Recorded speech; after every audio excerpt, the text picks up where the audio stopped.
जब कोई व्यक्ति गौतम बुद्ध के संग में शामिल होता था तो गौतम बुद्ध सबसे पहले शांत रहने को ही कहते थे। ध्यान की अवस्था में जाने से पहले उस भिक्षु को शांत रहना ही सिखाया जाता था। आज के दौर में हर तरफ शोर ही शोर है। इसकी वजह से दिमाग में तनाव होना लाजमी है।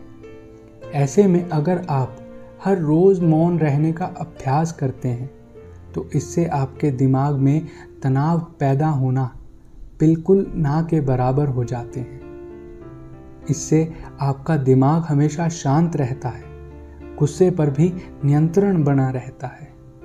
आज की इस वीडियो में हम बताएंगे कि किस किस जगह हमें शांत रहना चाहिए और किस किस जगह पर हमें बोलना चाहिए और शांत रहने से हमारे अंदर क्या बदलाव आ सकता है। संध्या काल का समय था और गुरु अपने सभी शिष्यों को बुलाते हैं और कहते हैं, कल सुबह नदी में स्नान करने के बाद सभी मेरी कुटिया के बाहर उपस्थित हो जाना। सभी शिष्य इस तरह अचानक से बुलाने पर आश्चर्य में पड़ जाते हैं और सोचने लगते हैं कि हमसे कोई गलती हुई है क्या, जो गुरु जी ने इस तरह से एकत्रित होने के लिए बोला है। वहीं कुछ शिष्यों के मन में यह विचार था कि गुरु जी कुछ नया सिखाना चाहते हैं। ऐसा सोचते सोचते सभी शिष्य समय पर सो जाते हैं। अगली सुबह सभी शिष्य नदी में स्नान करने के बाद कुटिया के बाहर उपस्थित हो जाते हैं। गुरु जी ने उन सभी से कहा, आज मैं आपको 10 जगह के बारे में बताने जा रहा हूँ जहाँ आपको हमेशा चुप रहना है। वहाँ चुप रहने के फायदे में बताने जा रहा हूँ। गुरु जी ने कहा कि अगर आप उन सभी जगह पर चुप रह गए तो जो चाहोगे वो सब कुछ पा सकते हो। आपके जीवन में चमत्कारी बदलाव शुरू हो जाएंगे। ज़रूरत से ज़्यादा बोलने और चुप रहने से दोनों से ही नुकसान होता है। जिस प्रकार ज़रूरत से ज़्यादा बारिश हो जाना और ज़रूरत से ज़्यादा धूप दोनों ही मनुष्य को हानि पहुंचाती है, ठीक उसी प्रकार आवश्यकता से अधिक बोलने पर भी नुकसान हो सकता है। गुरु जी कहते हैं, पहला ऐसा मौका जहां इंसान को चुप रहना चाहिए, बिना तथ्य के बोलना। गुरु जी ने कहा कि अगर आपके पास कोई तथ्य नहीं है तो वहां आपको चुप रहने में ही भलाई है। चुप रहने से दिमाग में नई कोशिकाओं का निर्माण होता है और इससे ज्ञान में वृद्धि होती है। बोलने में भलाई वही है जहां आपको उस बात का पूरा ज्ञान हो। यदि आप बिना तथ्य के बोलते हैं या बिना किसी वजह से बोलते हैं तो हो सकता है आपका मजाक भी बन जाए। अगर किसी बात की आपको पूरी जानकारी नहीं है तो आप बोलेंगे तो ज़रूर, लेकिन आप मजाक के लिए बोलेंगे, लेकिन आप मजाक बनकर रह जाएंगे। साथ ही साथ लोगों का भरोसा भी आपसे उठने लगेगा। इसलिए ऐसी सभी जगह पर हमेशा शांति रहे। कई बार कुछ लोग ऐसे होते हैं जो हर जगह अपनी उपस्थिति का एहसास करवाते हैं, लेकिन उन्हें नहीं पता कि हमें क्या बोलना है, लेकिन फिर भी बोलना बंद नहीं करते। ऐसे लोग हमेशा वहाँ से जाने के बाद मजाक बनकर रह जाते हैं। दूसरा ऐसा मौका जहाँ व्यक्ति को चुप रहना चाहिए, शब्दों से ना ठेस पहुँचे। अगर आपके शब्द किसी को मानसिक ठेस पहुँचा रहे हैं तो वहाँ भी आपको चुप हो जाना चाहिए। कमज़ोर व्यक्ति के बारे में कुछ भी बोलकर आप कभी महान नहीं बन सकते, लेकिन अगर आप उस कमज़ोर इंसान का साथ देने के लिए बोलते हैं, वही शब्द आपको महान ज़रूर बना सकते हैं। कई बार कुछ लोग अपने से छोटे को भला बुरा कहते रहते हैं। सामने वाला इंसान कद में छोटा हो सकता है, शायद कुछ आपके सामने ना ही बोले, लेकिन आप उसकी नज़रों में हमेशा के लिए गिरते चले जाओगे। भविष्य में वो कभी किसी भी पद में बड़ा हो सकता है। पद बड़ा होने पर इंसान वही समय को दोहराता है जो आपने उसके साथ किया होता है। याद रखना कि कभी किसी को नीचा दिखाकर कभी बड़ा नहीं बन सकते। बड़ा बनने के लिए हमेशा अपने से छोटे का सम्मान करें। गुरुजी ने आगे बताया कि तीसरा मौका जहां व्यक्ति को चुप रहना चाहिए, क्रोध या घृणा करने वाले लोग। जब कोई आपका अपना या कोई सगा संबंधी आप पर क्रोध कर रहा हो, आपका अपमान कर रहा हो, तो आपको उस वक्त चुप रहना चाहिए ताकि सामने वाले के दिल की सारी बात बाहर आ जाए और गुस्सा तुमको बोलकर शांत हो जाए। यदि आप अपनी जगह सही हैं तो माफ़ी मांगने का अवसर वह बोलकर खो चुका है और चुप रहकर आप सही समय का इंतज़ार करें। वह खुद ही आपसे माफ़ी मांग लेगा। जैसे ही उसका गुस्सा शांत होगा और ज़्यादा बोलने की गलती का उसको एहसास होगा।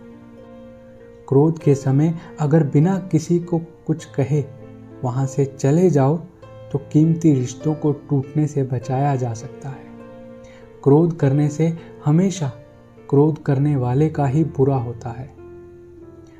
गुरुजी ने कहा कि चौथा ऐसा स्थान जहाँ बहुत ही समझदारी के साथ काम लेना चाहिए, बिना किसी वजह से किसी और की बातों में बोलना। यदि किसी की बातों में आप बिना कारण बोलते हैं तो इसमें बिना किसी वजह आपका भी नुकसान होगा ही। कभी भी दो लोगों के बीच चल रहे विवाद में अपनी टांग ना अड़ाएं। यदि कोई इंसान आपसे मदद चाहता है तो ही उसको सुलझाएं।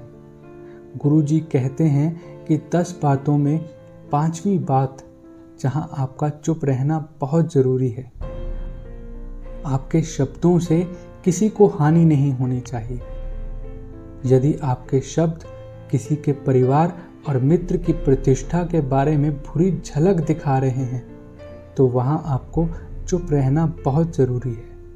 किसी के परिवार और मित्र के बारे में बुरा बोलने से आपकी ही छवि खराब होगी।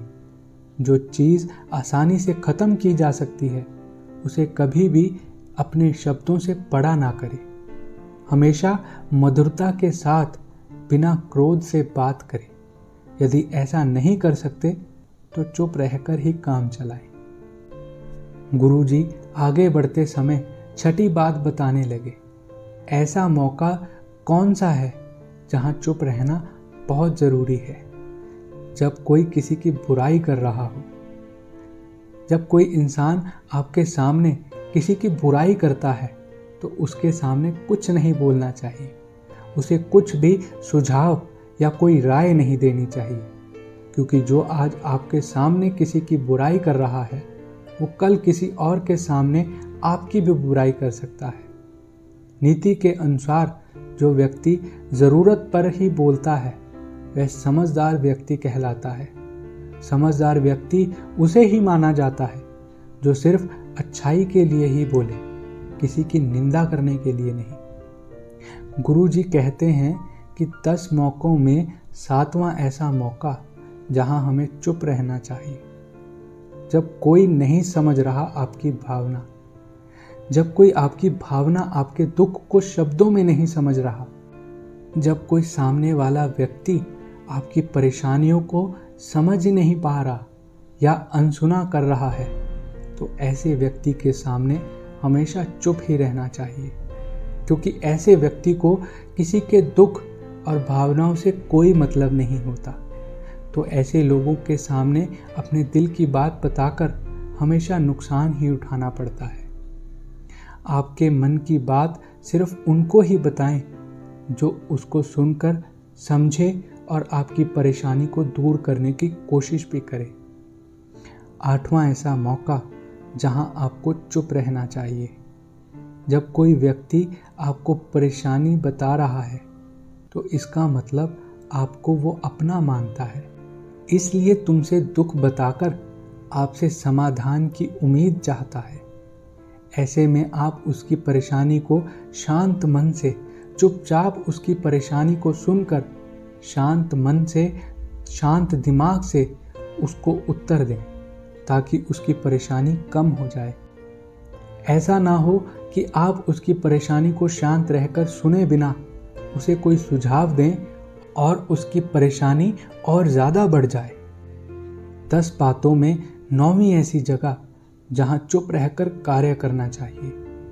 जहाँ कोई व्यक्ति अपशब्दों का प्रयोग कर रहा हो, वहाँ चुपचाप से चले जाएं, बिना किसी अपनी प्रतिक्रिया किए, क्योंकि जिनकी जुबान खराब होती है, जो दुष्ट प्रकार के लोग होते हैं, उनको उस वक्त समझाना बहुत मुश्किल होता है। इसलिए बेहतर है कि उस वक्त आप शांतिपूर्वक वहाँ से चले जाएं, बाद में उस विषय पर बात करें। गुरुजी ने बताया कि सबसे आखिरी और सबसे ज़रूरी मौका जहाँ चुप रहना बहुत ज़रूरी है। अपनी सफलता का राज हर किसी को ना बताएं। कई बार कुछ लोग सफलता को जल्दी पा लेते हैं, तो ऐसे में वो लोग अपनी सफलता का चर्चा खुद ही कर देते हैं।